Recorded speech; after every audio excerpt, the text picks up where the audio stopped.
आज प्रत्येक शुक्रवार की तरह हम आपके सामने एक नया लेक्चर लेकर उपस्थित है और आज के लेक्चर में जैसा कि हम पहले आपको बहुत बार बता चुके हैं, एक बार रिपीट करेंगे कि हम आयुर्वेद को भारत की राष्ट्रीय चिकित्सा पद्धति घोषित करवाने के लिए बहुत सारे बढ़िया विशेषज्ञ आयुर्वेद के चिकित्सक तैयार हो, इसके लिए विश्व आयुर्वेद परिषद के अनेक उद्देश्य है। उनमें से एक उद्देश्य ये है कि हम अच्छी तरह से बहुत सारे डॉक्टर्स का निर्माण कर सके जो समाज की, भारतवर्ष की सेवा के माध्यम से आयुर्वेद को अपना स्थान दिलवा सके। तो ऐसा ही एक आयुर्वेद का लेक्चर आज हम आपके सामने लेकर उपस्थित है, जिसमें डॉक्टर मीता झाला, आपका विशेष स्वागत है। आज आपके द्वारा व्याख्यान में प्रतिभागिता दी जाएगी और ये ज्ञान यज्ञ में हम आपका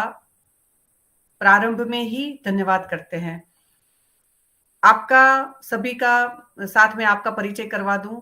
डॉक्टर मीता झाला अभी वर्तमान समय में assistant professor PG department of PTSR, doctor Sarvepalli Radhakrishnan, Rajasthan Ayurved university में आप अभी असिस्टेंट प्रोफेसर पद पर कार्यरत है।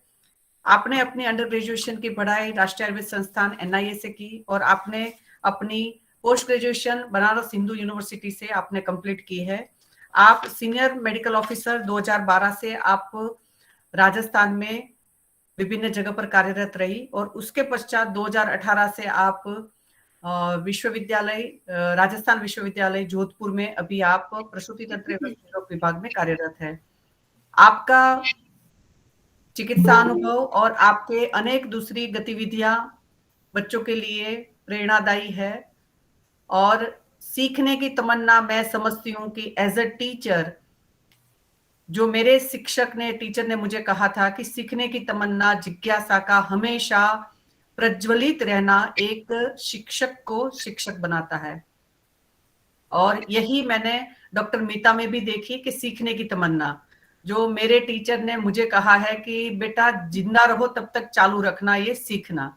तो मैं हमेशा उस चीज के लिए हमेशा रहती हूँ प्रतिबद्ध कि नहीं, मुझे लगातार सीखते रहना है। और वही मैंने डॉक्टर मीता में भी देखा। अभी हमारा जयपुर में मिलना भी हुआ था और मैंने जैसे ही निवेदन किया तुरंत ही इसके लिए हाँ भरी।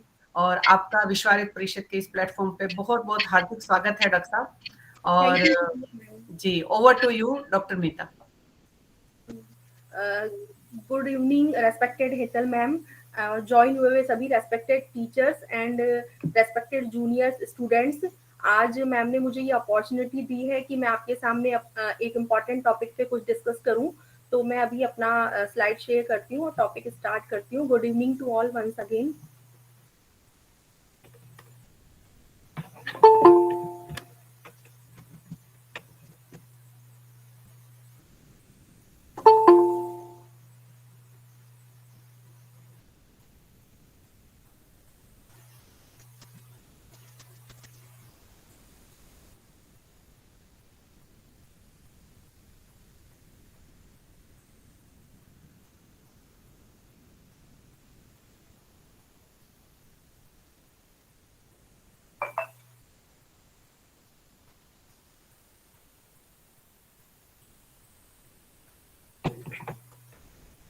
मेरा जो टॉपिक मैम विजिबल है। हाँ डॉक्टर मीता विजिबल है जी। ओके मैम, मैं अपना टॉपिक स्टार्ट करने की परमिशन चाहती हूँ मैम। जी जी जी जी जी। हाँ मैम, आज जो मेरा टॉपिक है वो है एडोलसेंस गर्ल हेल्थ केयर। तो सबसे पहले तो मैं ये बताना चाहूंगी कि मैंने इस टॉपिक पे आज बात करना क्यों जरूरी समझा। तो जैसा कि हमारा आयुर्वेद का प्रयोजन है स्वस्थ से स्वास्थ्य रक्षणम आतुरस्य विकार प्रशमनम च, तो हम लोग पहला जो प्रयोजन है प्रिवेंटिव मेजर पे काम करता है।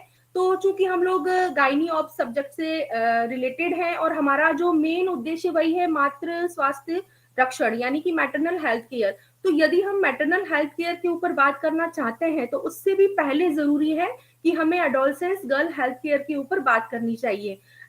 यानी कि एक एडोलसेंस गर्ल यानी किशोरी जिसको हम कह सकते हैं, तो वो किशोरी अगर स्वस्थ होगी, उसका स्वास्थ्य यदि ठीक है, तभी वह एक स्वस्थ आगे भविष्य में स्वस्थ माँ बन पाएगी, स्वस्थ संतान को जन्म देगी और एक स्वस्थ समाज और स्वस्थ राष्ट्र के निर्माण की परिकल्पना को तभी साकार किया जा सकता है। तो यही इस विषय की इंपॉर्टेंस है कि नेक्स्ट अगर हम लोगों को मैटरनल हेल्थ केयर की बात करनी है तो सबसे जरूरी है आज के समय में हम एडोलसेंस गर्ल हेल्थ केयर के टॉपिक पे बात करेंगे। तो नेक्स्ट आज के टॉपिक की जो हेडलाइंस है,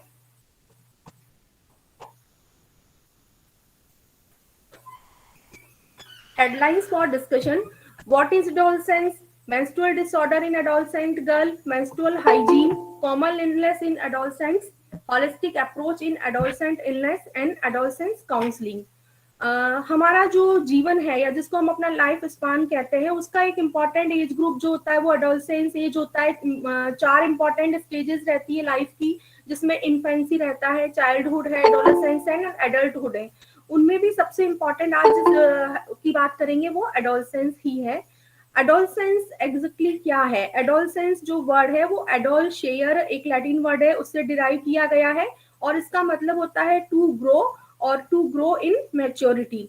एडोलसेंस एज ग्रुप को हम लोग according to WHO 10 to 19 year का जो एज ग्रुप है उसको हम लोग एडोलसेंस एज ग्रुप कहेंगे। और फिर उसकी भी 3 स्टेजेस बताई गई है: early adolescence, middle adolescence and let adolescence. 10 to 13 year का जो एज ग्रुप है वो अर्ली में आएगा, 14 to 16 जो है वो मिडिल रहेगा एंड 17 to 19 एज ग्रुप जो है वो लेट एडोलसेंस में होता है।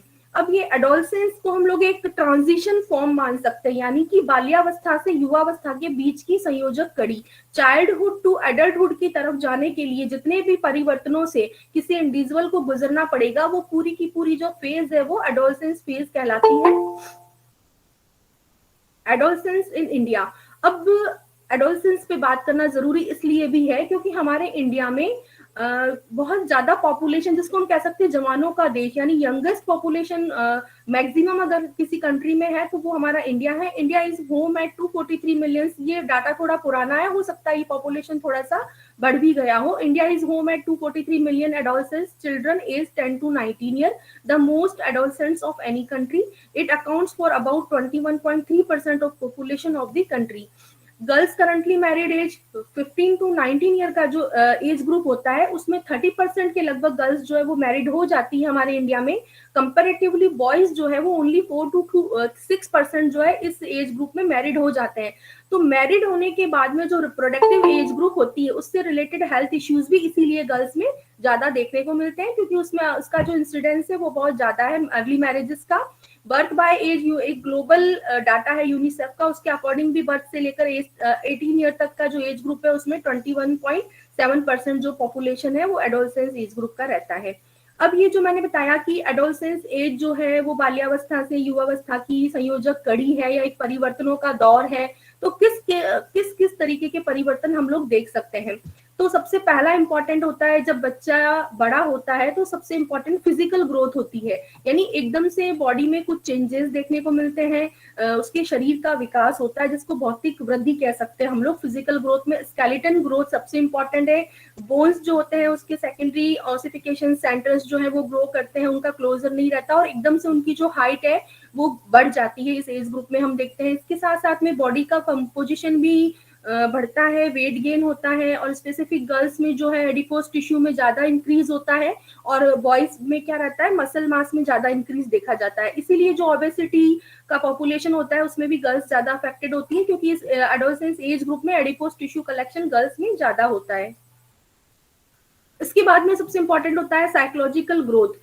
अब जब एक एडोलसेंस एज ग्रुप एक ऐसा है जिसमें बहुत सारे चैलेंजेस होते हैं, तो फिजिकल चेंजेस के साथ साथ में साइकोलॉजिकल ग्रोथ होती है। उनमें बहुत सारे विचारों के द्वंद चलते हैं, उनको अपना कैरियर एस्टेब्लिश करना होता है, अपनी सेल्फ आइडेंटिटी बनानी होती है। उन सब चीजों को लेकर के कई बार उनका हम लोग ये कह सकते हैं कि मनोवैज्ञानिक वृद्धि भी होती है, सोचने और समझने की शक्ति बहुत ज्यादा बढ़ जाती है और कुछ उनमें चेंजेस भी देखने को मिलते हैं। जब वो साइकोलॉजिकल ग्रोथ उनका ब्रेन कर रहा होता है तो less interest in parental activity, यानी कि वो अपने आप को अपने माता पिता से कुछ अलग रखना चाहते हैं या अपने घर के जो कार्य हैं या माता पिता के द्वारा दिए गए निर्देशों को वो लोग नहीं मानना चाहते, उनमें वो लेस इंटरेस्ट दिखाते हैं, उनमें मूड स्विंग्स देखने को मिलते हैं, intense relationship with same and opposite sex friend, increase cognition, उनमें एकाग्रता भी कई बार बढ़ जाती है किसी भी चीज को लेकर के, इंक्रीज नीड फॉर प्राइवेसी, वो प्राइवेसी चाहते हैं, लैक ऑफ इम्पल्स कंट्रोल, उनका अपने आवेगों पर नियंत्रण इस एज ग्रुप में नहीं रहता है,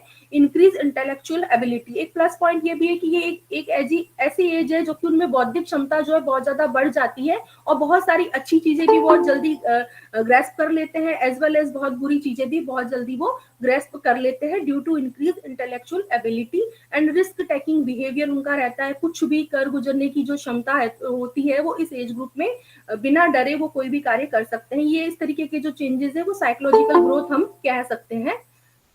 इसके बाद में सेक्सुअल ग्रोथ होती है, यानी कि सेकेंडरी सेक्सुअल कैरेक्टरिस्टिक डेवलप होने के साथ साथ में रिप्रोडक्शन के लिए प्रिपेयर होना, बॉडी रिप्रोडक्शन के लिए प्रिपेयर होती है, या रिप्रोडक्टिव कैपेबिलिटी जो आती है कुछ चेंजेस से होती है जिसको हम लोग सेक्सुअल ग्रोथ कह सकते हैं।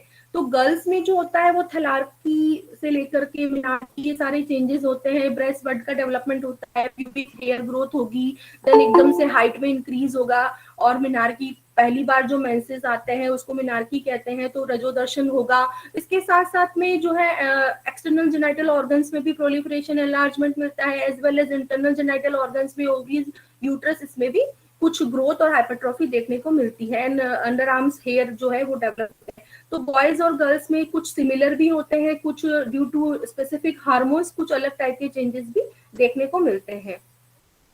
अब चूंकि हम लोग आज फीमेल हेल्थ केयर की बात कर रहे हैं या एडोलसेंस गर्ल हेल्थ की हम बात करेंगे, तो सबसे इम्पोर्टेंट जो चेंजेस आता है प्यूबर्टी फेज में, या जब हम ये कह सकते हैं कि रिप्रोडक्शन के लिए कैपेबल होने को वो अगर कोई किशोरी जा रही है, तो उसमें सबसे पहला चेंजेस आता है उसका मेंस्ट्रुएशन एस्टेब्लिश होना, यानी कि उसका मासिक चक्र जो है वो एस्टेब्लिश हो जाना। तो प्रथम रजोदर्शन या मिनार्की जो होता है जब स्टार्ट होता है तब से लेकर के कंप्लीट रिप्रोडक्टिव कैपेसिटी आने तक उसमें कई तरीके के मेंस्ट्रुअल डिसऑर्डर्स जो होते हैं एडोलसेंस गर्ल्स में देखने को मिलते हैं। अगर हम उसको ट्रीट नहीं करते तो आगे जाके वो कई तरीके की प्रॉब्लम्स क्रिएट करते हैं, इनफर्टिलिटी जैसे इश्यूज भी क्रिएट होते हैं। तो इससे पहले हमको जानना जरूरी है कि what is menstruation, menstruation exactly क्या होता है। तो ये सभी को पता है कि मेंस्ट्रुएशन एक ऐसा हर महीने आने वाली मासिक स्राव या आर्तव चक्र जिसको हम आयुर्वेद में कहते हैं ऋतु चक्र भी कहा जाता है, लोअर जेनिटल ट्रैक्ट से हर महीने कुछ ब्लीडिंग होती है, और ये जो ब्लीडिंग होना मेंस्ट्रुएशन का एस्टेब्लिश होना ही बताता है कि पूरी तरीके से hormonal as well as neuro control जो है वो पूरा ठीक से है और पेशेंट जो है रिप्रोडक्शन की कैपेबिलिटी रखती है, वो उसका इंडिकेशन होता है। तो मेंस्ट्रुएशन में जो स्पेसिफिक रोल होता है वो यूट्रस और ओवरी का होता है। इसके अलावा कुछ पार्ट जो है नर्वस सिस्टम से रिलेटेड जिसको हम लोग बोलते हैं हाइपोथैलेमस, उसका भी रोल होता है। तो आप इस डायग्राम में देख रहे हैं कि यूट्रस है, दोनों साइड 2 फैलोपियन ट्यूब, ओवरीज है, लोअर जेनिटल ट्रैक्ट है। तो इसी में यूटेराइन साइकिल और ओवेरियन साइकिल दोनों जब कोऑर्डिनेट होकर लगातार रहते हैं तो उसी को हम लोग कहते हैं कि मेंस्ट्रुएशन साइकिल चल रहा है। 28 दिन का साइकिल रहता है, उसमें 1 से 5 दिन तक ब्लीडिंग फेज होता है, देन प्रोलिफरेटिव फेज होता है, ये आप सभी लोगों को पता है। नॉर्मल मेंस्ट्रुएशन क्या होता है? Menstruation is the cyclic bleeding caused by shedding of the secretory endometrium due to decline in estrogen progesterone caused by regression of the corpus luteum।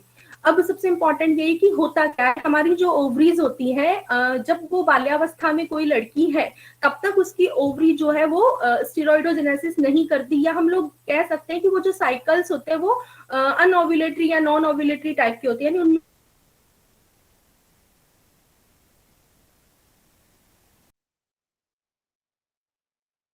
होता है अनओव्यूलेटरी साइकिल्स। ओवरी जब फंक्शनिंग हो जाती है उसके बाद में 11 से लेके 13 ईयर के एज ग्रुप में उसका नॉर्मल मेंस्ट्रुएशन एस्टेब्लिश हो जाता है। अब जब कार्पस ल्यूटियम बन जाती है ओवुलेशन होने के बाद में, तो वहां से प्रोजेस्टेरोन आता है। प्रोजेस्टेरोन का लेवल एकदम से डाउन होता है, तो वो जो प्रोलिफरेट एंडोमेट्रियम है जिसपे प्रोजेस्टेरोन ने एक्शन किया और उसको सिक्रेटरी चेंजेस कर दिया। अब वो एंडोमेट्रियम जो होती है टूट के जब बाहर निकलती है तो उसी को हम लोग मेंस्ट्रुअल फ्लो कह सकते हैं।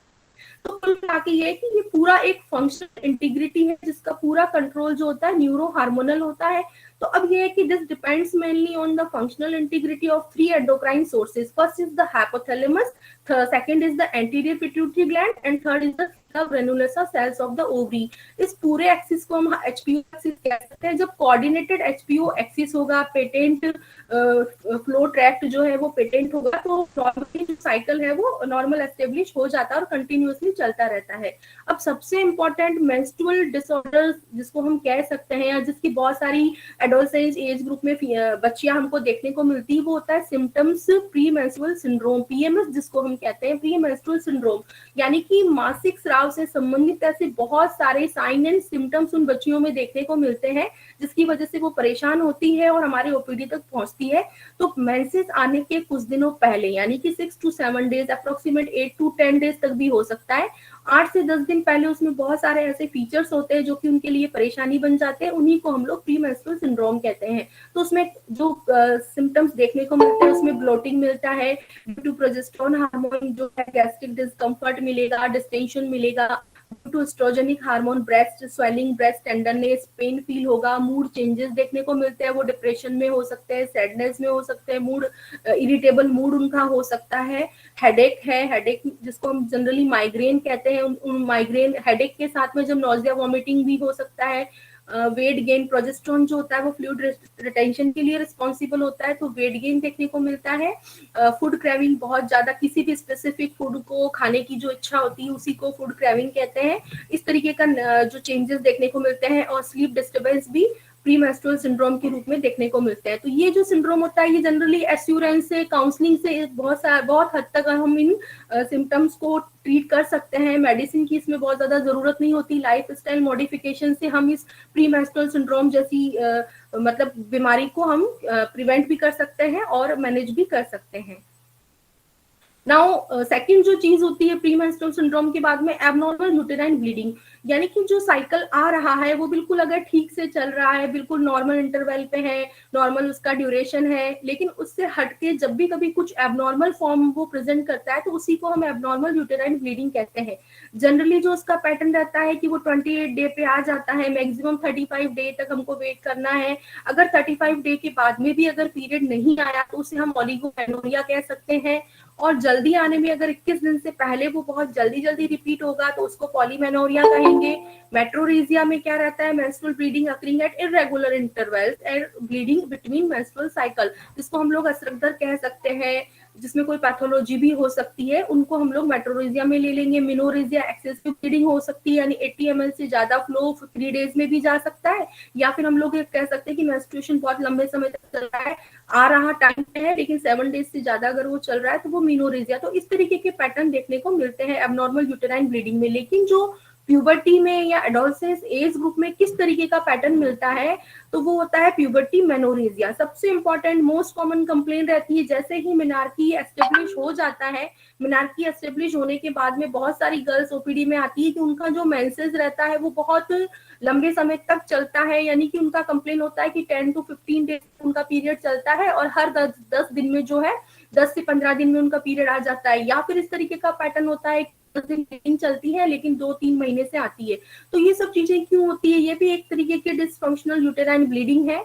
मेनार्की एस्टेब्लिश होने के फर्स्ट ईयर में ही ये तुरंत से इस तरीके का पैटर्न देखने को मिलता है। इसका जो मेन कॉज है वो हम कह सकते हैं कि अनओव्यूलेटरी टाइप के साइकिल्स, क्योंकि मेंस्ट्रुएशन और ओव्यूलेशन होना आपस में जरूरी नहीं है कि दोनों चीज साथ में हो, कई बार बिना ओव्यूलेशन के भी मेंस्ट्रुएशन स्टार्ट हो जाते हैं। तो वो जो अनओव्यूलेटरी टाइप के साइकिल्स होते हैं जिसमें ओव्यूलेशन नहीं हो रहा है, due to anovulation there is a lack of progesterone hormone, progesterone hormone की कमी होने की वजह से क्या होता है, एस्ट्रोजन जो होता है वो अपना काम लगातार कर रहा है, यानी कि अनअपोज्ड एस्ट्रोजन का एक्शन है और वो एंडोमेट्रियल हाइपरप्लाजिया कर देता है। तो जितनी ज्यादा एंडोमेट्रियल हाइपरप्लाजिया मिलेगा या जितनी मोटी एंडोमेट्रियल थिकनेस होगी उतनी ही ब्लीडिंग हैवी होगी एंड प्रोलॉन्ग टाइम तक वो चलने वाली होगी। तो ये जो प्यूबर्टी मेनोरेजिया है, अगर हम सोचें तो ये बहुत हद तक फिजियोलॉजिकल है, क्योंकि ये हाइपोथैलेमस से लेकर के पिट्यूटरी ओवेरियन एक्सिस में कहीं पे भी इमेच्योरिटी होने की वजह से, यानी पूरी तरीके से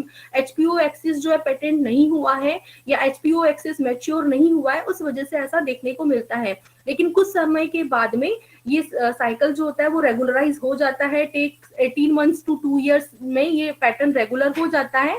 इस तरीके के में कोई डिस्मेनोरिया देखने को नहीं मिलता। लेकिन फिर भी हमें ये डिस्कस करना क्यों जरूरी है प्यूबर्टी मेनोरेजिया।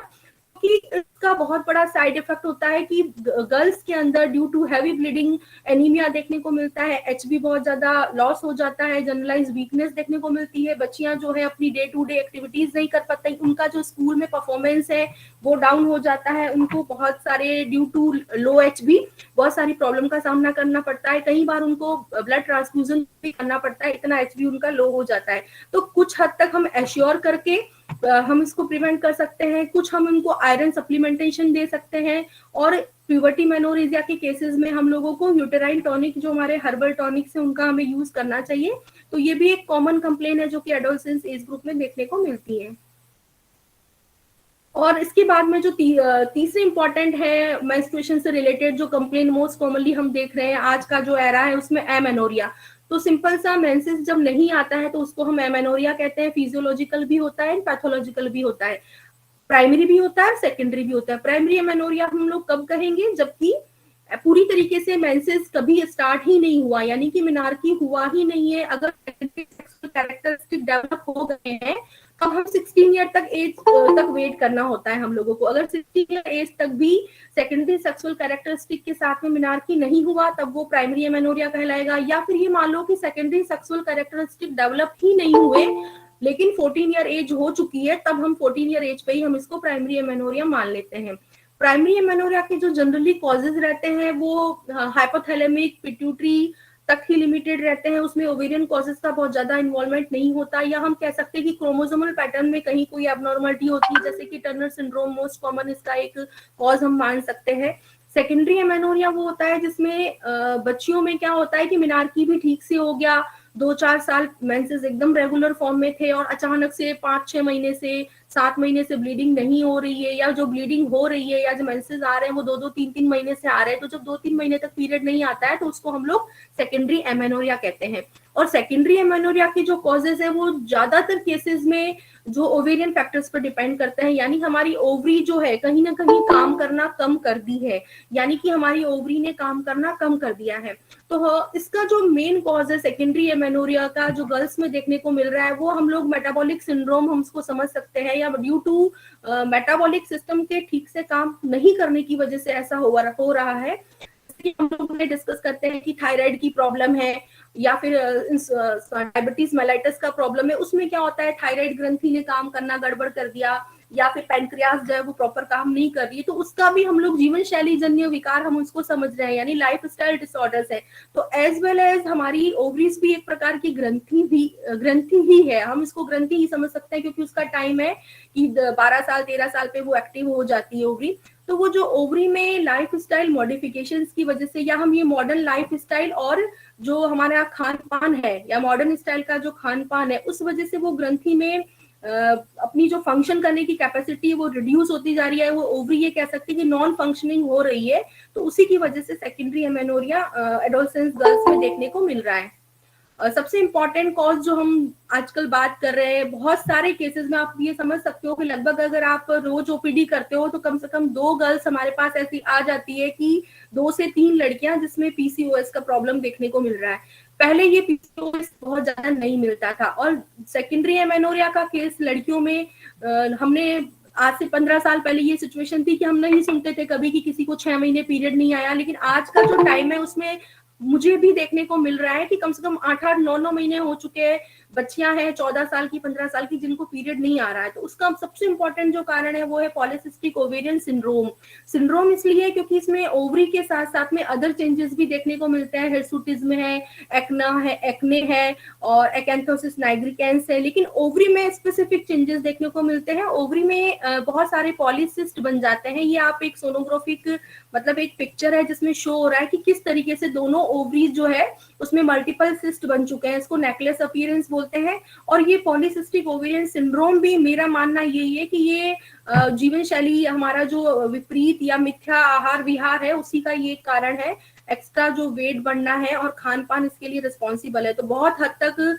ओवरी की ये जो डिजीज है ये बच्चियों में हम जीवन शैली जन्य मान सकते हैं, और उसी का मैनेजमेंट हमको इसको प्रिवेंट भी कर सकते हैं और इसको मैनेज भी कर सकते हैं आयुर्वेद से।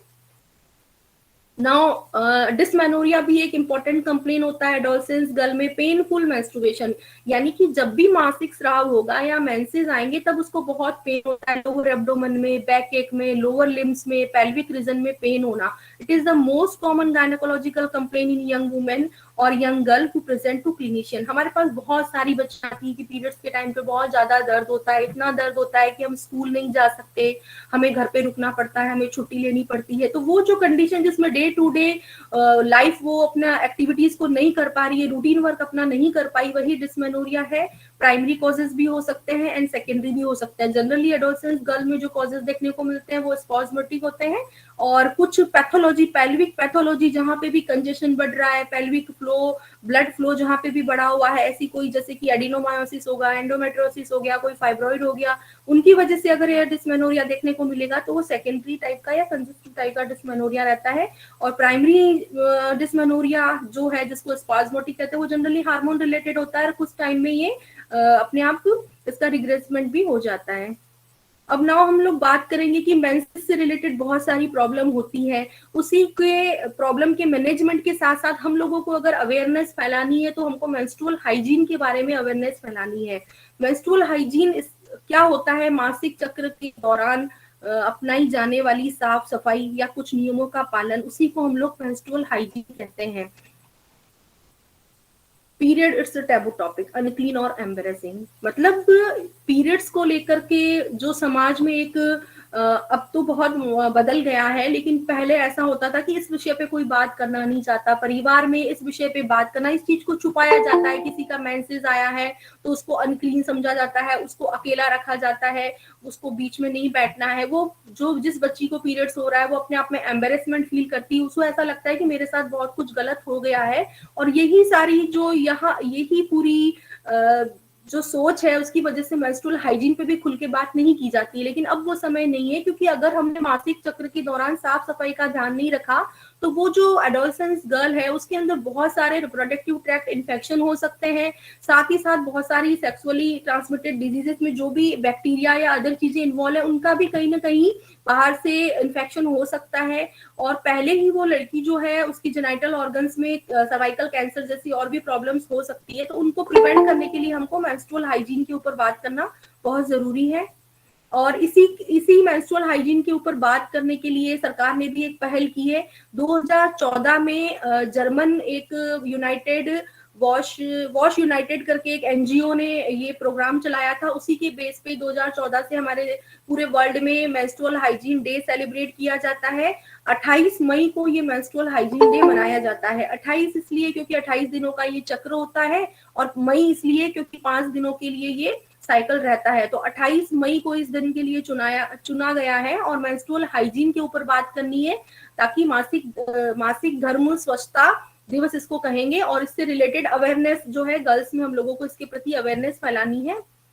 Potential risk to health of poor menstrual hygiene, बहुत सारे रिस्क होती है हेल्थ को लेकर के।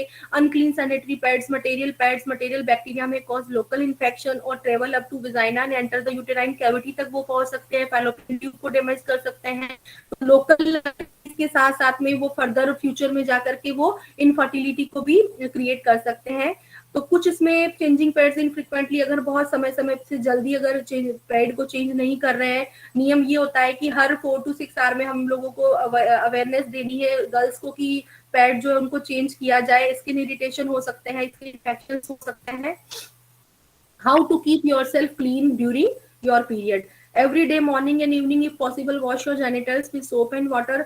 हम उनको स्फटिका बाल सुधा से युक्त जो गर्म उष्णोदक है उससे वॉश करने के लिए बोल सकते हैं। नींबू पत्र, त्रिफला कषाय, इससे हम लोग लोकल हाइजीन मेंटेन करने के लिए प्रक्षालन बता सकते हैं। Keep unused clothes and pad, जो भी वो इस्तेमाल कर रही है मेंस्ट्रुएशन के समय, पैड हो चाहे क्लॉथ हो, उनको वो एकदम क्लीन ही वो होना चाहिए, इन्फेक्टेड नहीं होना चाहिए। उसको पैक करके रखना है टिश्यू और प्लास्टिक बैग्स में।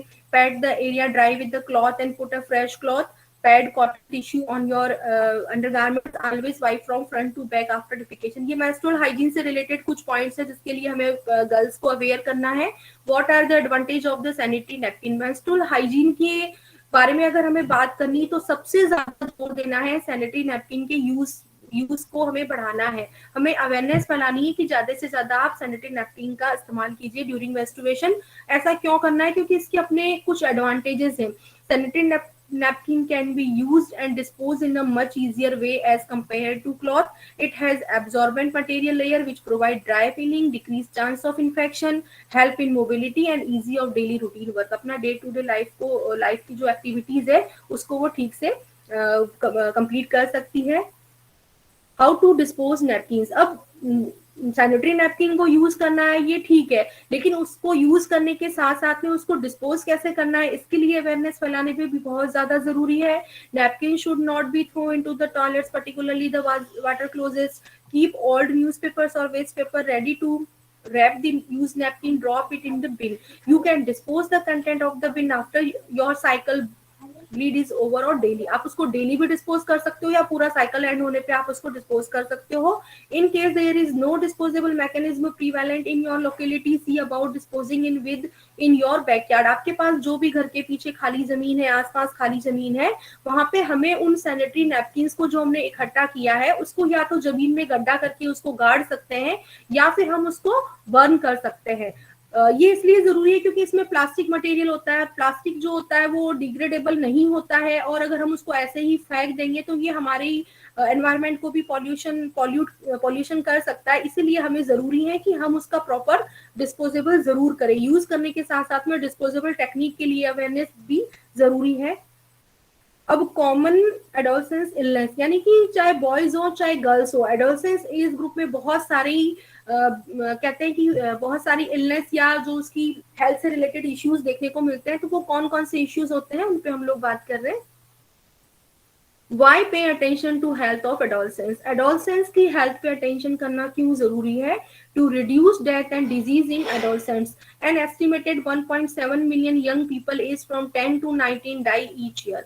हर साल 1.7 मिलियन जो यंग पॉपुलेशन है उसकी डेथ हो रही है due to accidents, violence, pregnancy related problems and other issues. To reduce the burden of disease in later life, क्योंकि आज का जो एडोलसेंस है अगर उसमें कोई हेल्थ इश्यूज है तो आगे जाकर के बड़ा जब वो होगा या जो यंग पॉपुलेशन में वो जाएगा तब भी बहुत सारी डिजीजेस का उनको सामना करना पड़ेगा।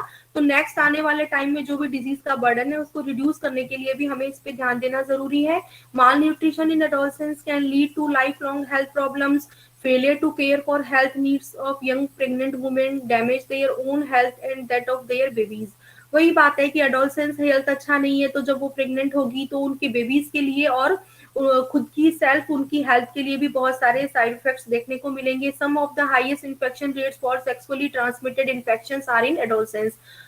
HIV इन्फेक्शन की अगर हम बात करते हैं तो आज हमारे पास जितने भी HIV इन्फेक्शन के पेशेंट जो रूल आउट हो रहे हैं तो उनमें से 75% वो इन्फेक्शन है जो कि उनकी एडोलसेंस एज ग्रुप में उनको मिला था due to lack of sex education. Sex education के अभाव होने की वजह से उस समय एडोलसेंस एज ग्रुप में वो लोग इन्फेक्टेड हो गए थे HIV से, जो कि अब 10 से 15 साल बाद में उनको HIV जो है फुल सिंड्रोम के रूप में देखने को मिल रहा है। तो इसीलिए जो इन्फेक्शन का रेट है वो इसी एडोलसेंस ग्रुप में बहुत ज्यादा होता है। तो हमें जरूरत है कि हम उसे अवेयरनेस उसके लिए भी फैलाएं सेक्स एजुकेशन के लिए। Disease of late middle age such as lung cancer, bronchitis, heart disease and strongly associated with smoking habits, क्योंकि ये जो स्मोकिंग का हैबिट होता है वो किसी ऐसा नहीं है कि 40 साल से 45 साल के बीच में अचानक से किसी ने स्मोकिंग हैबिट लिया है। ये जो स्मोकिंग हैबिट है या जितने भी अब्यूज होते हैं वो सारे के सारे इसी एडोलसेंस एज ग्रुप से उनको, क्योंकि उनको अवेयरनेस नहीं है, उनको गाइड नहीं मिली है, उनको सही इंफॉर्मेशन नहीं है इन चीजों के बारे में, तो इस वजह से बहुत सारे अब्यूज वो हो जाते हैं और उसी का इफेक्ट जो होता है वो लेट मिडल एज में देखने को मिलता है, लंग कैंसर के रूप में, ब्रोंकाइटिस के रूप में और डिफरेंट टाइप की हार्ट डिजीजेस भी उनमें देखने को मिल सकती है।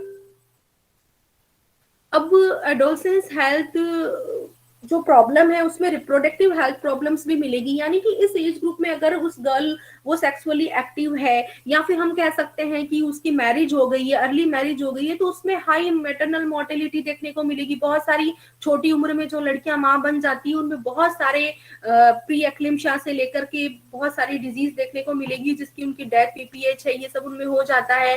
उनमें माल न्यूट्रिशन रहता है, वो एनीमिक रहती है, तो ड्यूरिंग लेबर उनकी डेथ हो सकती है। तो हाई मैटरनल मोर्टेलिटी मोर्टेलिटी मिलेगी, जो उनमें बेबी जो है उसकी ग्रोथ भी पूरी ठीक से नहीं होगी तो हाई पेरिनेटल मोर्टेलिटी भी मिलेगी, लो बर्थ वेट बेबीज मिलेंगे, अबॉर्शन के चांसेस ज्यादा होंगे, मेंस्ट्रुएशन से रिगार्डेड जो भी प्रॉब्लम्स होती है वो भी रिप्रोडक्टिव हेल्थ प्रॉब्लम्स में ही आएगी। इसी के साथ में रिप्रोडक्टिव ट्रैक्ट इन्फेक्शन, हाइजीन अगर प्रॉपर मेंटेन नहीं किया है तो डिफरेंट टाइप के इन्फेक्शन, ट्राइकोमोनास है, कैंडिडा है, बैक्टीरियल विजाइनोसिस, गोनोरिया, ये सारी डिजीज जो है रिप्रोडक्टिव हेल्थ प्रॉब्लम्स के रूप में एडोलसेंस गर्ल को फेस करनी पड़ सकती है।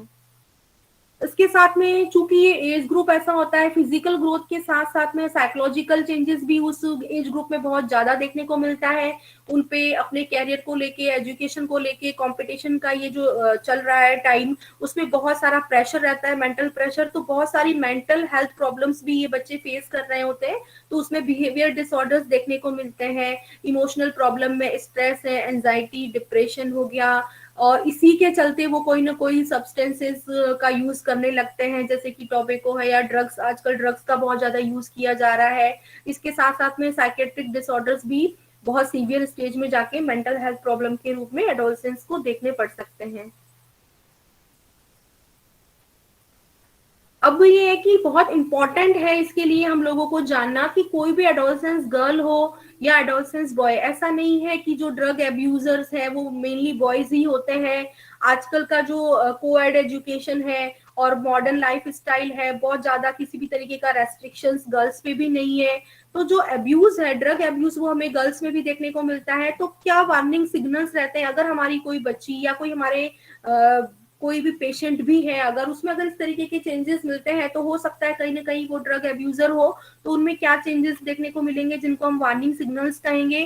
Sudden fall in academic performance, उनका जो एकेडमिक परफॉर्मेंस होता है वो एकदम से डाउन हो जाता है। Noticeable changes in attitudes, interest and behaviour, उनका एटीट्यूड चेंज देखने को मिलता है। उनके जो इंटरेस्ट हुआ करते थे, जिन चीजों में पहले वो रुचि लिया करते थे, वो एकदम से चेंज होता है, उनका व्यवहार चेंज हो जाता है।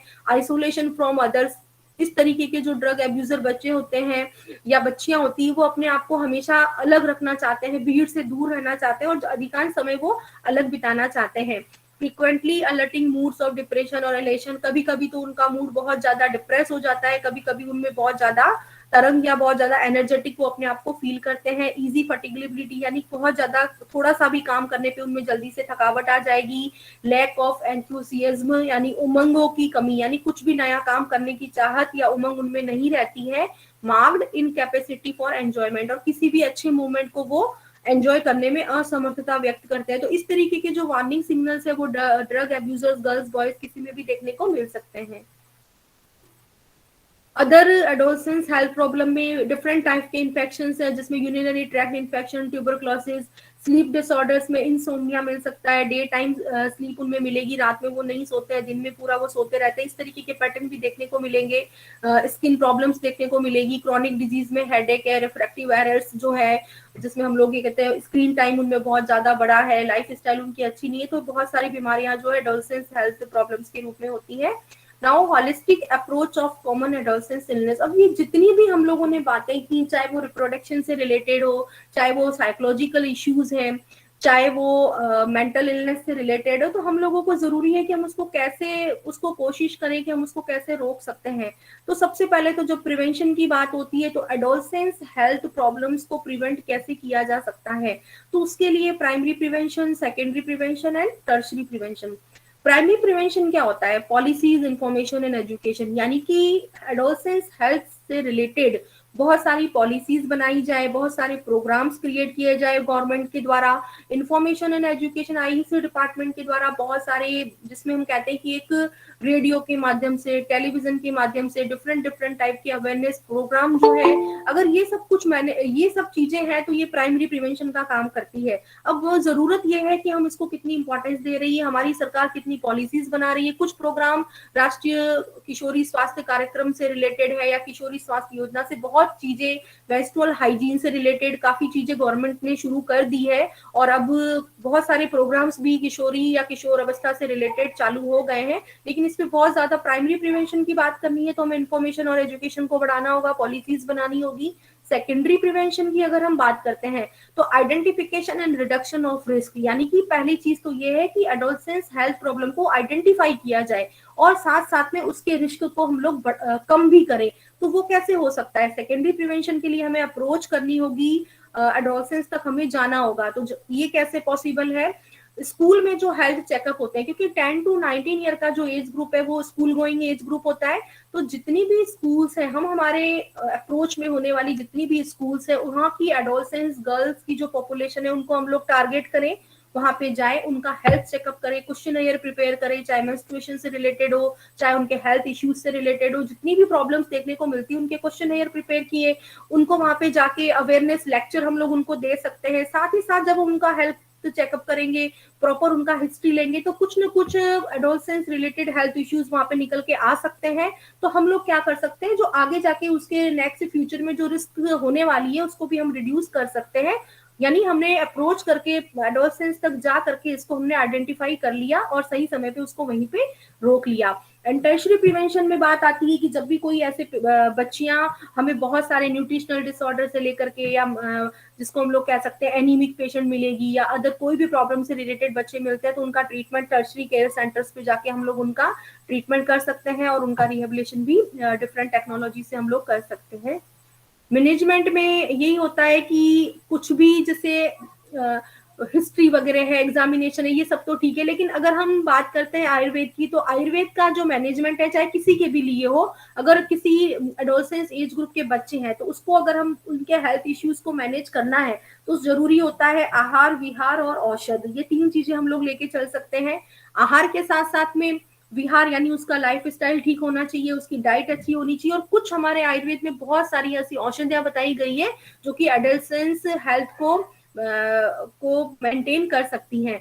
तो डाइट कैसी होनी चाहिए? अब ये ग्रोथ का पीरियड है, अभी हमने बात की थी कि बाल्यावस्था से युवावस्था का दौर है, ये परिवर्तनों का दौर है, तो डाइट बहुत बैलेंस डाइट होनी चाहिए, rich in calcium, iron, proteins, vitamin and minerals वाली डाइट होनी चाहिए। बच्चों को प्रॉपर सेक्स एजुकेशन जो है जनरल एजुकेशन के साथ में दी जानी चाहिए। हाइजीन को मेंटेन करना, girls should remain occupied in some work, studies, recreation, parents well wisher should accept the transitional change positively. ये बहुत ज्यादा जरूरी है, क्योंकि जब बच्चा एडोलसेंस एज ग्रुप में होता है तो उसकी बहुत सारी ऐसी एक्टिविटीज होती है जिसको क्रिटिसाइज किया जाता है, उसके पेरेंट्स भी, उसके सराउंडिंग पीपल जो है वो उसके उन चेंजेस को निगेटिवली लेते हैं, और उसका ये इफेक्ट देखने को मिलता है कि बच्चा जो होता है बहुत सारे अदर निगेटिव एक्टिविटीज में इन्वॉल्व हो जाता है। तो सबसे जरूरी है कि उसमें जो भी ये बदलाव आ रहे हैं, ट्रांजिशनल चेंजेस आ रहे हैं, उनको पेरेंट्स को पॉजिटिवली लेना चाहिए और उसको एक्सेप्ट करना चाहिए कि ये सारे बदलाव या ये सारी चीजें जो है वो उसके ड्यू टू एज इफेक्ट की वजह से है। धीरे धीरे जब वो मैच्योरिटी पूरी तरीके से आ जाएगी तो बहुत सारी चीजें जो है अपने आप टाइम के अकॉर्डिंग रिजॉल्व भी हो जाती है। Provision of loose fitting upper garments की स्पेसिफिक गर्ल्स के लिए ध्यान रखना चाहिए कि जिस तरीके से फिजिकल ग्रोथ होती है उसमें सेकेंडरी सेक्सुअल कैरेक्टरिस्टिक में जो ब्रेस्ट डेवलपमेंट होता है, तो इस तरीके के गारमेंट्स का भी उनको लूज फिटिंग गारमेंट्स के लिए सजेस्ट करना चाहिए। Important nutrients for adolescence, protein सबसे इंपॉर्टेंट होता है कि जो हमारे शरीर के लिए, जिसको हम लोग बॉडी बिल्डिंग फूड कह सकते हैं, तो प्रोटीन का यूज ज्यादा से ज्यादा करना है to support rapid growth and development. Calcium for bone development and calcium store for peak bone mass. Source are milk, dairy products, animal जो फूड होता है वो भी इसमें यूज किया जा सकता है, और जो दालें हैं, ग्रीन लीफी वेजिटेबल्स हैं। ये एक एडोलसेंस से रिलेटेड फूड पिरामिड हम कहेंगे कि क्या एक एडोलसेंस गर्ल को सबसे ज्यादा क्या खाना है, सबसे कम क्या खाना है। तो हम बात करें अगर फैट की, ऑयल की, साल्ट और शुगर, इन सब चीजों को बहुत कम इस्तेमाल करना है, क्योंकि अभी जितने भी मेंस्ट्रुअल डिसऑर्डर्स की हमने बात की उसमें कहीं ना कहीं ओवरी रिलेटेड होती है। और ओवरी, मेरा मानना ये है कि अगर ओवेरियन फैक्टर अगर इन्वॉल्व है तो हमें हर पेशेंट में इसको कंज्यूम करना बहुत, या तो बंद करा दे या बहुत कम कंज्यूम किया जाए, शुगर, सॉल्ट, फैट और ऑयल। और जो मॉडरेटली अगर हमें लेना है तो वो है प्रोटीन, मिल्क, डेयरी प्रोडक्ट्स है, प्रोटीन्स है, चाहे वो वेजिटेबल हो प्रोटीन, चाहे वो नॉन वेजिटेरियन प्रोटीन हो, इसको हमें मॉडरेटली खाने के लिए बोलना है। सबसे ज्यादा अगर हमें बताना है मोर क्वांटिटी, यानी उससे थोड़ी ज्यादा क्वालिटी में फ्रूट्स और वेजिटेबल्स को रखना चाहिए। और ग्रेन्स जो होते हैं उसको सबसे ज्यादा, हम लोगों को इंडियन फूड में सबसे ज्यादा ग्रेन्स ही रहता है, तो ग्रेन्स, वेजिटेबल, फ्रूट्स को मैक्सिमम हम लोग ले सकते हैं। देन प्रोटीन, और सबसे लेस अगर हमें खाना है तो वो होता है फैट और शुगर।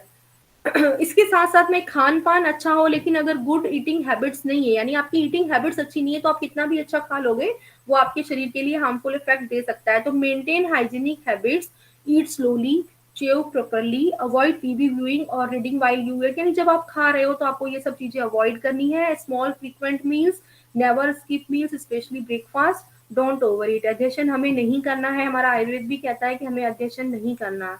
तो ये हैबिट्स भी है. सबसे इंपॉर्टेंट अगर खान पान की बात करें तो junk the junk food. Junk का मतलब होता है कचरा, यानी हमें कचरे को छोड़ना है. तो ये जो जंक फूड है ये ऐसा फूड है जिसमें कि टेस्ट तो बहुत ज्यादा होता है लेकिन उसमें न्यूट्रिशन और कैलोरीज जो होती है वो बहुत लो होती है. Junk food is an accepted slang term used to describe any food of poor nutritional value. यानी जंक फूड का मतलब ही ऐसा होता है जिसमें न्यूट्रिशनल वैल्यू बिल्कुल पुअर होती है.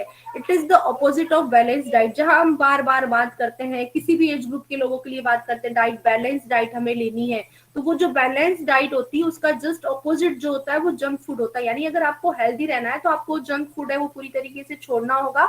Generally junk food offer little in terms of vitamin, proteins, vitamin और minerals and are loaded with calories from sugar और फैट. इसमें क्या रहता है, जो भी बेनिफिशियल विटामिन, प्रोटीन है, मिनरल्स है, वो इसमें रहते हैं. इसमें सबसे ज्यादा रहता है शुगर और फैट, जो कि हमें सबसे कम कंज्यूम करना है. These are termed empty calorie. ये ऐसी कैलोरीज है जो कि हमारे शरीर के लिए कैलोरीज तो देती है लेकिन उसका कुछ बेनिफिशियल इफेक्ट हमारी बॉडी पे नहीं आता है. इसलिए हमें इस जंक फूड को अवॉइड करना है. What is considered junk food? Most fast food restaurant, यानी जितने भी फास्ट फूड रेस्टोरेंट है वो हमें जंक फूड प्रोवाइड कराते हैं और उसमें जो फैट होता है वो मेन कैलोरीज होता है. तो आपको ये समझना चाहना चाहिए जितना भी रेस्टोरेंट में बना हुआ जो फास्ट फूड है वो सारा जंक फूड है. तो इसको हमें पूरी तरीके से हर एक अडोलसेंस गर्ल को इससे दूर रखना है. देन आहार के बाद में अगर हम विहार की बात करें तो सबसे इंपॉर्टेंट है उनकी फिजिकल एक्टिविटी को बढ़ाना. क्योंकि जितने भी हार्मोनल इम्बैलेंस है, चाहे वो थायराइड को लेकर है, चाहे वो ओवी से रिलेटेड है या अदर कोई भी मेटाबॉलिक डिसऑर्डर है, वो सेडेंटरी लाइफ स्टाइल, आज का जो युग है उसमें सारा जो काम है वो मशीनों ने ले लिया है. पहले मनुष्य जितना काम अपने हाथ पैरों से करता था उतना काम अब सारा काम मशीनों ने ले लिया है. तो वो जो मशीनों ने काम ले लिया उसकी वजह से फिजिकल एक्टिविटी लगभग जीरो हो चुकी है. तो अगर हमें हेल्थ को और फिटनेस को प्रमोट करना है, मेंटेन करना है, तो जरूरी हम फिजिकल एक्टिविटी पे जोर दें. फिजिकल एक्टिविटी के कुछ बेनिफिट्स हैं. Promotes health and fitness, build healthy bones and muscles, reduce the risk of developing obesity and risk factors for disease such as type 2 diabetes and heart disease, reduce the symptoms of anxiety and depression. देखो physical जो disorders है उसके साथ साथ में psychological जो disturbance बहुत ज्यादा एज ग्रुप में देखने को मिलता है, तो उसको रिड्यूस करने के लिए भी फिजिकल एक्टिविटी बहुत ज्यादा जरूरी है. कैन पॉजिटिवली अफेक्ट कंसंट्रेशन को ये बढ़ाता है, मेमोरी को बढ़ाता है और क्लासरूम बिहेवियर को भी. यानी इसका जो स्कूल परफॉर्मेंस जो है वो भी फिजिकल एक्टिविटी से बढ़ता हुआ देखा जा सकता है. देन योगा. फिजिकल एक्टिविटी के साथ साथ हमारे आयुर्वेद में हम लोग योगा की बात करते हैं. योगा बहुत जरूरी है. Yoga brings body mind coordination, helps to release stress. Stressful age होती है एडोलसेंस एज ग्रुप में, बहुत ज्यादा स्ट्रेस होता है. तो उस स्ट्रेस को रिलीज करने के लिए हम लोग योगा का सहारा ले सकते हैं. How yoga helps? Yoga stabilises the heart rate, activates PNS which reduce anxiety and nervousness. It improve immunity, prevent infectious disease. ये बहुत जरूरी है. जैसे अभी हमने कोरोना में देखा कि जिनकी भी रोग प्रतिरोधक क्षमता कम थी उन पे कोरोना ने बहुत ज्यादा असर दिखाया. तो इन एडोलसेंस एज ग्रुप में यदि हम आयुर्वेद से, योगा से अगर उसकी इम्यूनिटी को बूस्ट करते हैं तो नेक्स्ट नए नए टाइप के जो भी वायरल इन्फेक्शंस आ रहे हैं, जैसे कोरोना आया, अब ओमिक्रॉन आया, हो सकता है नेक्स्ट आने वाले युग में पता नहीं कौन कौन से इन्फेक्शंस का सामना हमें करना पड़ेगा. तो जरूरी है कि हम अपनी इम्यूनिटी को आयुर्वेद की मेडिसिन से और आयुर्वेद के बताए हुए योगा प्राणायाम से हमारी इम्यूनिटी को बूस्ट करें. तो योगा इम्यूनिटी को बूस्ट करने में भी बहुत अच्छा काम करता है. Yoga reduces the duration, frequency and severity of the epileptic attacks. मिर्गी के जो जिसमें मतलब कि ब्रेन की भी इन्वॉल्वमेंट है, ऐसी डिजीज में भी जो है योगा एपिलेप्टिक अटैक्स को भी कंट्रोल करता है. Yoga help in better body mind coordination. Body और माइंड का जो कोऑर्डिनेशन है और साइकोलॉजिकल डिसऑर्डर है उसमें भी योगा हेल्प करता है. भ्रामरी प्राणायाम फॉर एडोलसेंस. एडोलसेंस के लिए भ्रामरी प्राणायाम का बहुत महत्व बताया गया है. The humming sound of beam creates vibration that increase the efficiency of brain sales.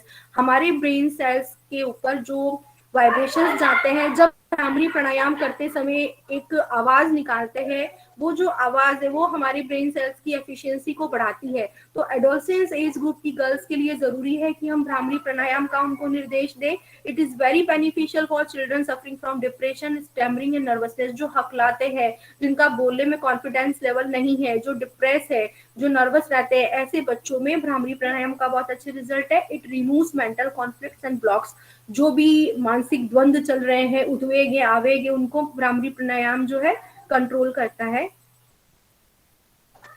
इसके बाद में बहुत जरूरी है कि हम लोग सूर्य नमस्कार भी बच्चों को करवाएं। किशोरियों के लिए सूर्य नमस्कार हम लोग करें। अभी एक बहुत अच्छी पहल भी हुई है, एनआईए में बताया गया है कि एनआईए जो है स्कूल्स में जाकर के स्कूल के बच्चों को योगा आयुर्वेद से जोड़ेंगे। तो ये बहुत अच्छी पहल है। हर एक स्कूल में आयुर्वेद का पठन पाठन होना चाहिए। आयुर्वेद की एक संक्षिप्त जानकारी स्वस्थ से स्वास्थ्य रक्षण के लिए बहुत ज्यादा जरूरी है। तो उस पर काम होना शुरू हो गया है और अब धीरे धीरे सभी इस चीज को फॉलो करेंगे मुझे लगता है। तो improve blood circulation, energy the body, surya namaskar के लिए ट्रेन करना चाहिए बच्चों को, बच्चियों को।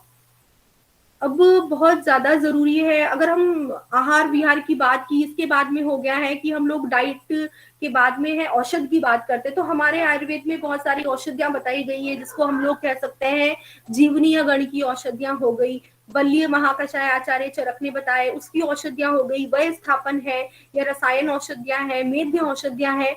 इन सब औषधियों का अगर हम प्रयोग करते हैं, अलग अलग एडोलसेंस गर्ल का हिस्ट्री टेकिंग करने के बाद में, एग्जामिनेशन करने के बाद में, जिस तरीके के इश्यूज उनमें देखने को मिल रहे हैं, उन इश्यूज को आयुर्वेद से कोरिलेट करते हुए, भौतिक रूप से है या वो मेंटल कंडीशन की वजह से है, ब्रेन से रिलेटेड है, तो हम उस महाकषायों में से अगर कुछ औषधियों का इनको नियमित रूप से सेवन करवाएंगे तो कहीं ना कहीं एडोलसेंस हेल्थ को आयुर्वेदिक औषधियों से भी इम्प्रूव किया जा सकता है। नाउ एडोलसेंस हेल्थ के ऊपर सबसे जरूरी है काउंसलिंग की। काउंसलिंग एक ऐसा पार्ट होता है कि बहुत सारे प्रॉब्लम्स जिसको हम बीमारी कहते हैं, लेकिन वो काउंसलिंग से भी दूर की जा सकती है। तो एडोलसेंस काउंसलिंग का ट्रीटमेंट के साथ साथ अपना महत्व है। Adolescence are diverse in their age and developmental stage.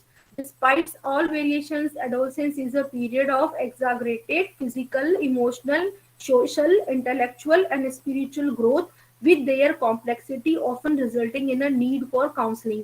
यानी कि बहुत सारे एडोलसेंस एज ग्रुप में वेरिएशन देखने को मिलते हैं। मतलब फिजिकल ग्रोथ भी हो रही है, इमोशनली भी वो चेंज हो रहा है, सोशल डेवलपमेंट भी उसका हो रहा है, बहुत सारे इंटेलेक्चुअल फैक्टर्स भी काम कर रहे हैं, स्पिरिचुअल ग्रोथ भी उसी समय हो रही है। तो इतनी सारी जो चेंजेस है या मॉडिफिकेशंस उसकी बॉडी में हो रहे हैं, उनकी वजह से उसको सही डायरेक्शन की जरूरत होती है। उसके माइंड में बहुत सारे जिसको कहते हैं प्रश्न चल रहे होते हैं, तो उन सब प्रश्नों का जवाब देने के लिए, सही गाइडेंस देने के लिए जरूरी होती है कि प्रॉपर टाइम पे एडोलसेंस काउंसलिंग की जाए, ताकि बहुत सारे डिजीज को या बहुत सारे इश्यूज को हम लोग प्रिवेंट कर सके। Adolescence might require preventive and therapeutic counselling to address their mental health needs. उनकी मेंटल हेल्थ प्रॉब्लम बहुत ज्यादा होती है, तो उन मेंटल हेल्थ प्रॉब्लम्स को प्रिवेंट करने के लिए या फिर थेरेपेटिक इफेक्ट के रूप में एडोलसेंस काउंसलिंग का अपना महत्व है। नीड ऑफ एडोलसेंस, एक एडोलसेंस एज ग्रुप की गर्ल है चाहे बॉय है, उनकी अपनी कुछ नीड्स होती है। Correct information on health, reproduction, nutrition, growth and development, sexuality, HIV, AIDS, STD, मतलब ये बहुत सारे इश्यूज हैं जिनके बारे में बच्चों के प्रश्न रहते हैं। वो सही इंफॉर्मेशन चाहते हैं हेल्थ से रिलेटेड, रिप्रोडक्शन से रिलेटेड, उनका खान पान कैसा होना चाहिए, उनकी ग्रोथ ठीक से हो रही है कि नहीं, उनका विकास ठीक से चल रहा है कि नहीं, HIV क्या होता है, सेक्सुअल प्रॉब्लम्स क्या होती है, या सेक्सुअली ट्रांसमिटेड डिजीजेस क्या होती है, वो कैसे ट्रांसमिट करती है, उनके क्या साइन सिम्टम्स होते हैं। तो इन सब चीजों को लेकर के बहुत सारी इंफॉर्मेशन उन बच्चों को चाहिए होती है। उनकी एडिक्वेट डाइट कैसी होनी चाहिए, हेल्थी लाइफ स्टाइल क्या होगी, एजुकेशन और हेल्थ से रिलेटेड बहुत सारी information, safe and supportive environment उनको चाहिए होता है। यानी काउंसलिंग में हम लोग बच्चों की काउंसलिंग के साथ साथ में उनके पेरेंट्स की काउंसलिंग भी कर सकते हैं कि किस तरीके का safe and supportive environment parents को बच्चों को प्रोवाइड कराना है। और इन सब चीजों का जो एश्योरेंस है वो काउंसलिंग से हम लोग कर सकते हैं। अब इसी उद्देश्य की पूर्ति के लिए बहुत सारी फॉरेन कंट्रीज में या मॉडर्न सिटीज है, उनमें adolescence friendly health clinics. Adolescence friendly health clinics क्या है? ये ऐसे क्लिनिक है स्पेसिफिक एडोलसेंस पॉपुलेशन के लिए बनाए गए हैं, और वहाँ पे काउंसलिंग से लेकर के कंप्लीट मैनेजमेंट जो है एक ही सेंटर पे प्रोवाइड कराया जाता है। तो ये एडोलसेंस फ्रेंडली हेल्थ क्लिनिक जो है वो लगभग मुझे लगता है हर एक सिटी में, या हम अपने लेवल पे इसको अपने जहां हम लोग हैं, जिस हॉस्पिटल में हम काम कर रहे हैं उस पे भी हम लोग इसको कर सकते हैं। इसमें क्या रहता है, ये एक multi disciplinary service delivery team होती है, मतलब इसमें हम लोगों को टीम वर्क करना होगा। एडोलसेंस गर्ल की जो भी एज है, उनके जितने भी हेल्थ इश्यूज है उनको हमें प्रिवेंट करना हो, चाहे उसको मैनेज करना हो, हमको एक टीम वर्क के रूप में काम करना पड़ सकता है। और इस जो एडोलसेंस फ्रेंडली हेल्थ क्लिनिक में जो काम करने वाले एक्सपर्ट्स होंगे वो स्पेसिफिक क्वालिटी ये होगी कि वो पीयर ग्रुप के रहेंगे। पीयर ग्रुप मतलब होता है उसके लगभग हम उम्र के, क्या कि एज डिफरेंस बहुत ज्यादा नहीं होना चाहिए। जैसे हम लोग कहते हैं कि 10 to 19 ईयर का बच्चा जो है वो एडोलसेंस होता है, तो जो ये एक्सपर्ट्स रहने चाहिए वो पीयर ग्रुप, यानी कि वो ज्यादा से ज्यादा 20 से लेके 25 साल की जो एज ग्रुप के हो, ताकि वो अपनी बात अच्छे से कह सके। जहां एज ग्रुप बहुत डिफरेंस हो जाता है तो वहां बच्चे की काउंसलिंग करना मुश्किल होता है, तो हम उम्र के लोगों से ही इनको हम लोग काउंसलिंग करवा सकते हैं। तो इस टीम में एक फिजिशियन होता है, एक क्लिनिकल साइकोलॉजिस्ट होता है जो कि साइकोलॉजिकल इश्यूज को देखता है, काउंसलर रहता है, इसमें सोशल वर्कर भी रहते हैं, क्योंकि बहुत सारे हेल्थ इश्यूज को के साथ साथ में सोशल इश्यूज भी क्रिएट हो जाते हैं इन एज ग्रुप के बच्चों के साथ में। साइकेट्रिक्स भी होता है, कोई साइकेट्रिक प्रॉब्लम हो गई है, डिप्रेशन है, एंजाइटी है, तो उनको हमें वहां रेफर करना पड़ सकता है। गर्ल्स के केस में एक गायनेकोलॉजिस्ट भी होना चाहिए टीम में, क्योंकि बहुत सारे रिप्रोडक्टिव सिस्टम से रिलेटेड जो इश्यूज है उनको गायनेकोलॉजिस्ट देख सकता है। इसके साथ में हेल्थ और डेवलपमेंट के असेसमेंट के लिए हमें चाइल्ड डेवलपमेंट एक्सपर्ट की भी जरूरत पड़ सकती है। खान पान बताने के लिए हमें लोगों को न्यूट्रिशनिस्ट की जरूरत पड़ेगी। तो कुल मिला के अगर हम एडोलसेंस हेल्थ केयर की बात कर रहे हैं तो हमें पूरा एक multi disciplinary service delivery team भी बनानी होगी, ताकि हम इस एज ग्रुप के बच्चों को प्रॉपर हेल्थ से संबंधित अवेयरनेस भी दे सके और उनके हेल्थ इश्यूज को मैनेज भी कर सके। Now adolescence is that part in our life where nothing seems to go smoothly yet our best। मतलब कि ये जो एडोलसेंस एज है, एक बीइंग अ गर्ल, बहुत लाइफ का मतलब कि कुछ भी ऐसा लगता है कि कुछ भी इसमें अच्छा नहीं चल रहा है, कुछ भी स्मूथली नहीं चल रहा है, बहुत कॉम्प्लिकेटेड फेज होता है, लेकिन फिर भी लाइफ का सबसे इम्पोर्टेंट जो फेज होता है वो एडोलसेंस एज ग्रुप रहता है। Thank you.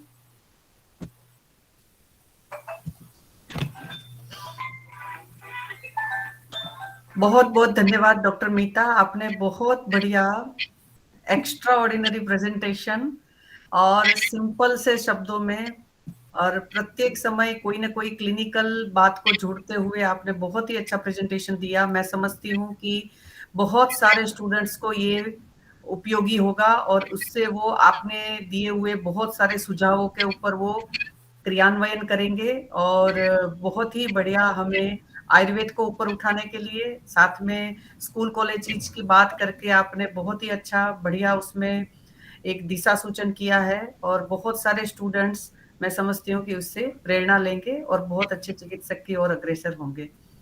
आपको किसी को कुछ पूछना है तो चैट बॉक्स में तो अभी तक कोई आया नहीं है। बहुत सारे डॉक्टर मीता के लिए थैंक्स है, lovely presentation, nice presentation, thanks to doctor Meeta, it is marvellous, thanks a lot, है ना। बहुत सारे आपके लिए वो आए हैं कि बहुत ही बढ़िया आपका presentation, informative, useful and nice presentation. किसी को पूछना है स्टूडेंट्स में से तो अपना माइक अनम्यूट करके भी पूछ सकते हैं।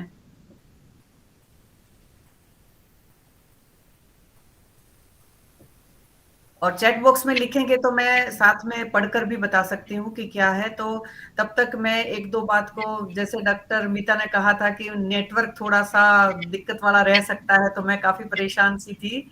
मैंने डॉक्टर अनु और doctor Poonam, doctor Sonu, doctor Vipin, 4 doctor तैयार रखे थे। मैंने कहा किसी का तो मैंने कहा कोई ना कोई टाइम मिल जाएगा। मैंने कहा कुछ अगर बाई चांस, मैंने कहा नेटवर्क का मैडम बता रहे थे मीता जी कि मैंने कहा ऐसा रहा तो मैंने कहा फिर है ना इमरजेंसी वाला कुछ करना पड़ेगा। तो मगर इतना धुआंधार लेक्चर और साथ में बढ़िया सी इंटरनेट की फ्रीक्वेंसी, तो बस बहुत ही मजा आ गया सुन के, एक साथ में अवगाहन हो गया, मुझे ऐसे लग रहा है। Thank you so much ma'am.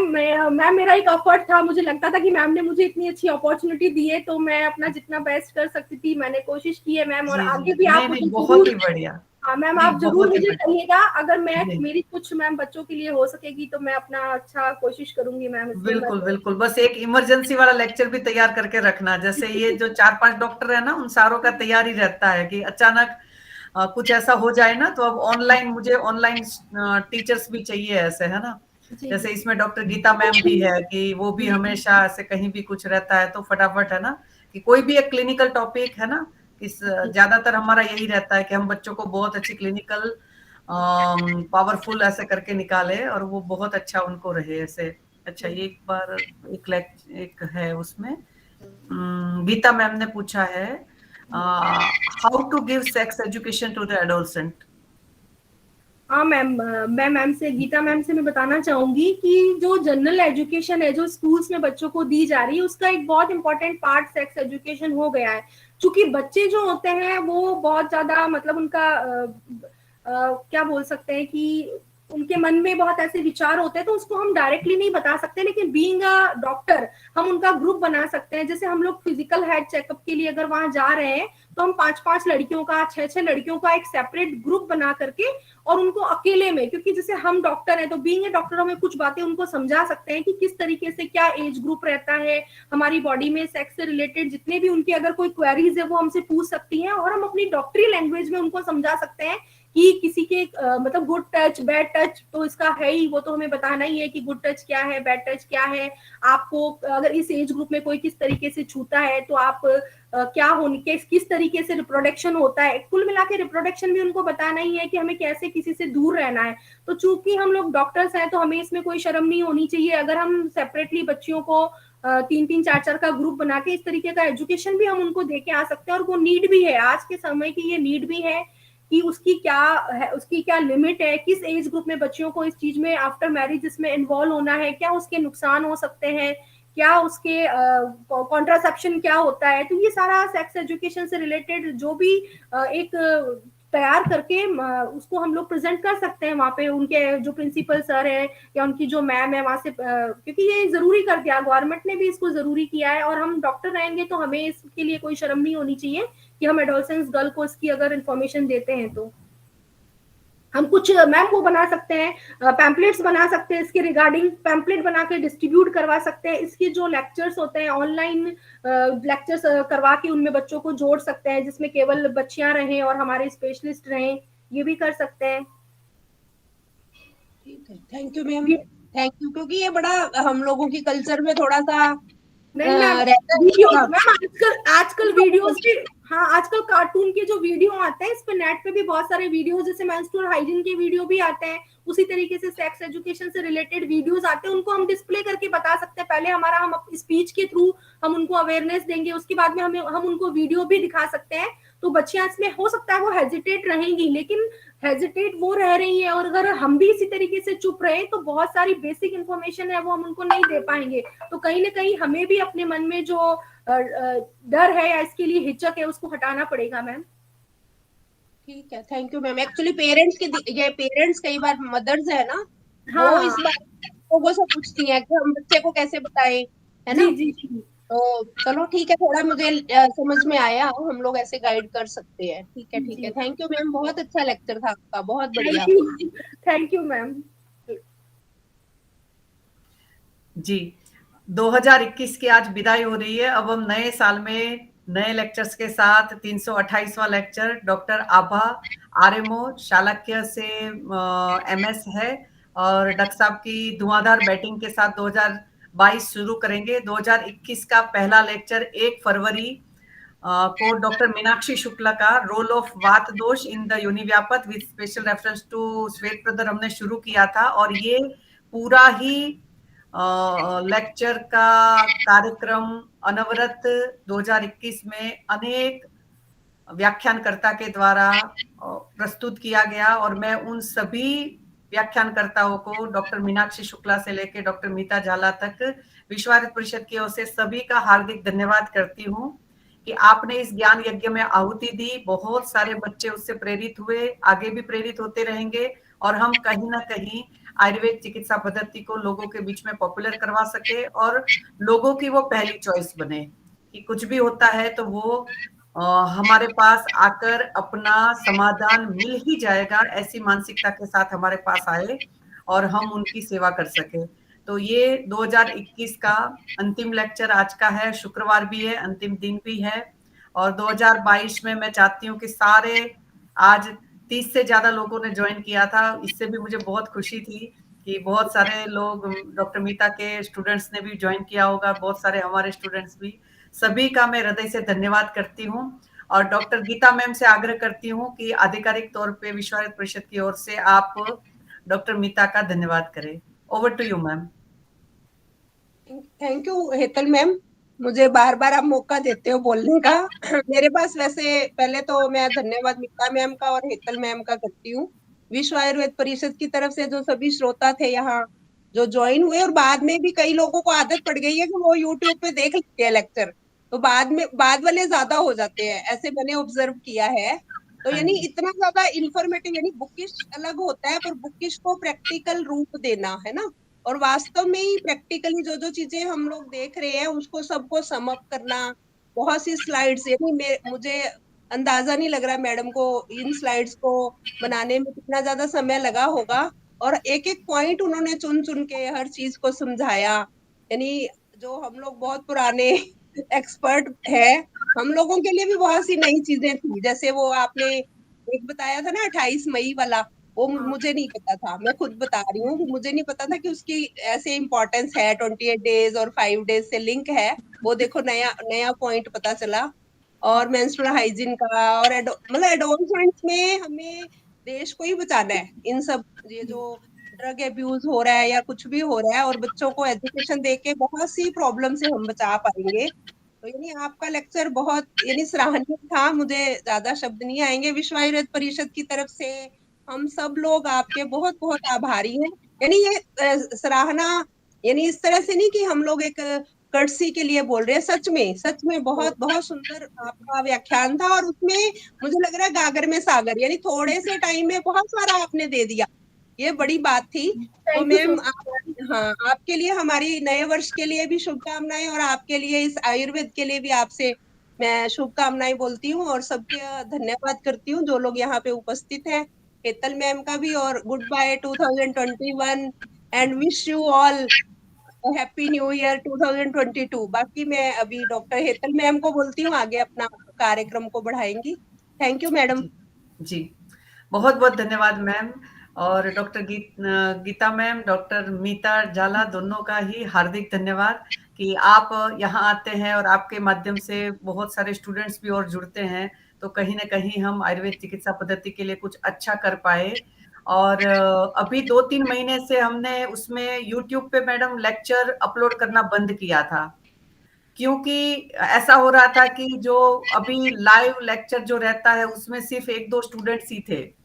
तो फिर कहीं ना कहीं मंथन किया और कुछ स्पीकर से भी बात की, और अंत में ये पता चला कि हम उसको बंद करें और लाइव ही फिर बच्चे ज्वाइन करेंगे और पूछ भी पाएंगे, और इसका एक अलग अलग भी वो होता है। और कहीं ना कहीं जैसे कुछ संख्या तो रहती है, कई बार ऐसा भी रहा कि मैं स्पीकर और 1-2 लोग ही ऐसे, है ना। तो इस वजह से अभी इसमें ऐसा सोचा है कि जो सच में बच्चे कुछ इमरजेंसी में रहते हैं, है ना, ऐसा कुछ है, तो उनके लिए एक लिंक क्रिएट करेंगे और वो उस पर ईमेल डालेंगे, तो जिससे हम लेक्चर का नंबर और स्पीकर का नाम डालेंगे, तो हम उनको एक लिंक प्रोवाइड करेंगे जो विद इन 2-3 डेज वो इस लेक्चर को सुन सकते हैं, जिससे क्या है कि अलर्टनेस बढ़े और इस ज्ञान यज्ञ में स्वयं साक्षात ही वर्तमान में आए तो ज्यादा अच्छा रहेगा।